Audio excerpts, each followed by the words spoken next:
Hey guys, Ryan Middleton here with Endorphin Fitness, and we're here today to talk to you about marathoning.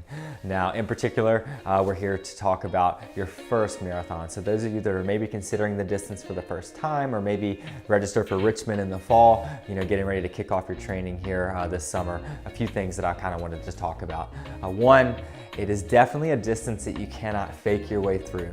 You have to respect the distance, and that kind of takes on a lot of meanings, and I'll just kind of point out a few things for us. One, you really have to nail the long run. Now, there is a lot of debate on, do we take people, over 20 miles, or do we have them run a certain mileage for the long run?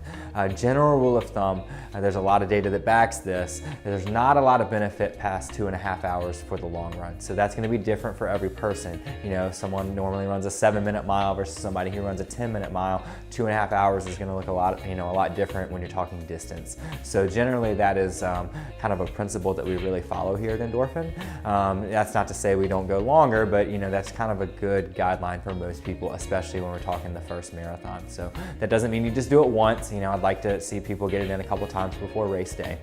And then the next thing to consider is pacing on race day. So obviously, if you come off of several weeks of high mileage and then you taper, of course you're going to feel great on race day. But remember, you're out there running 26 miles, so that doesn't mean to come out of the gates, and run super fast for the first 6-8 miles, because that will catch up to you later in the day. So by respect the distance, you need to do so with volume as well as pace. So take off, and generally when I'm working with my coach, we usually take off about 5 to 10 seconds a mile slower than our goal pace, knowing that we're shooting to kind of pick it up over that last 10K and really close hard and hopefully finish with our desired time. So volume, pace, and then the next thing I'm going to point out is nutrition.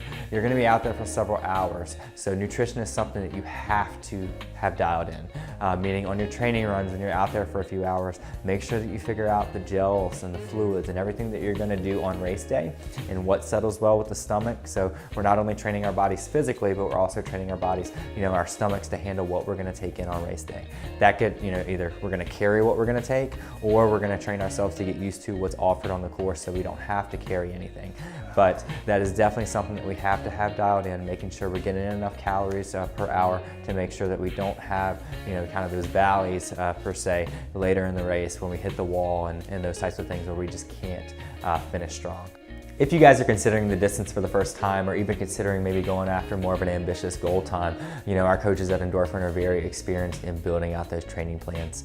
As you know, training plans are unique to the person, based on lifestyle, based on availability to train, based on injury history, and based on just simple goals and what we're really trying to accomplish. So all of those are taken into account when building out someone's plan.